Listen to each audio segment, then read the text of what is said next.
YouTube, it's Jacob back again. This is going to be one of my first videos in a series of videos on transferring over onto to what today is a four-wheeler. Uh, so I was just wanting to show y'all, give you an overview of why I chose this four-wheeler and to show you how I transfer on and off of it. It is a 2011 Honda Rincon 680. I chose this four-wheeler because it does have the independent rear suspension, which gives you two shocks in the back, which it provides for a better ride in the bumps in the woods. It's easier on your back.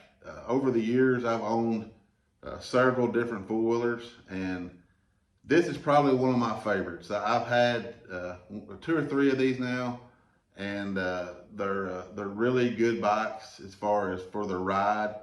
And it's just personal preference for me to ride a Honda. I like the durability of them. I like the way they ride and they run. So that's the reason that I chose the Rincon 680. It's, as you can see it right now, it's a four-wheel drive four-wheeler.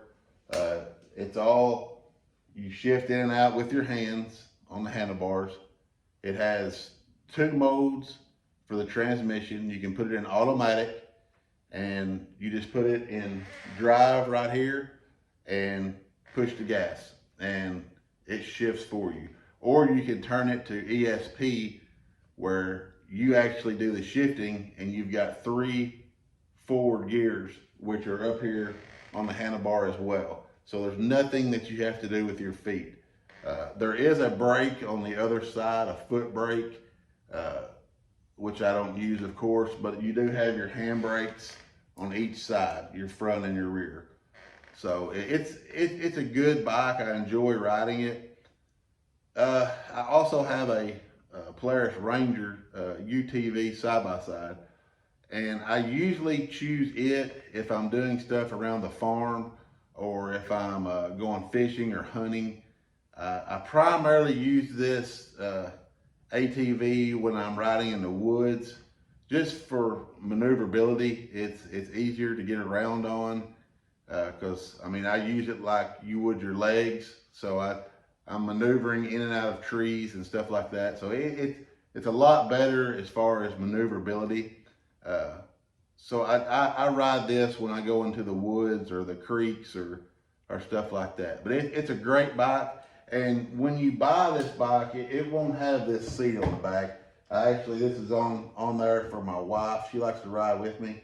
So it gives her a little extra cushion to sit on and some armrest. And but I've learned over time when I'm riding by myself, if we stop or take a break, it's nice to have that to lay back and sit back in, and I don't have to keep my balance. I can rest on the backrest of this box.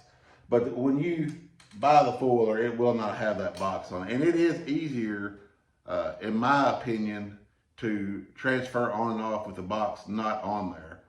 But it is, and you can still get on and off of it pretty easily.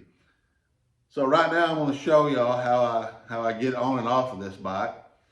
Usually I start by I pull up next to it and I try to lock my brakes just so that I'm not rolling around. And I take my leg, put my leg up here on the footrest, and I try to just grab it with my handlebar and kind of scoop myself up so I can have a little more leverage.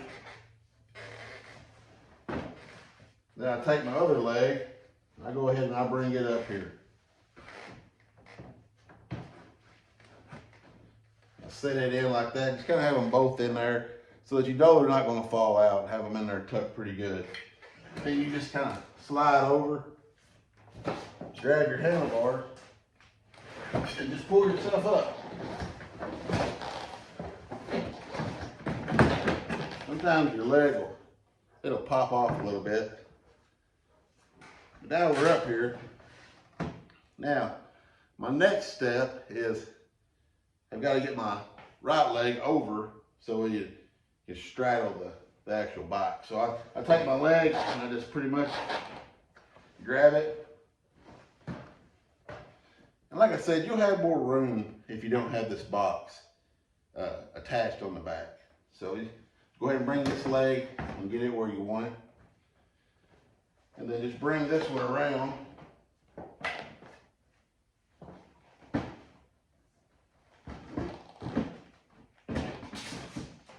Now you're set and you're good to go. So once I get on the bike, for you, a lot of you that have not rode four-wheelers, you don't want to be, in my opinion, back here because it makes you feel like you're falling forward.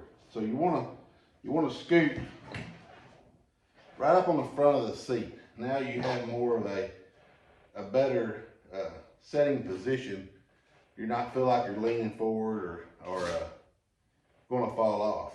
So pretty much you're set and ready to go. You have all your controls right here at the reach of your hands. So now we're gonna get off the unit. So I usually just back up, and if I don't have this box there, I use the rack and I scoot myself back, and then I take my leg, eat it back across, and then I always take my left leg and go ahead and lay it off the bike, kind of aiming down towards the footrest. And I grab a hold here, or reach down, grab a hold like that, and ease myself back down.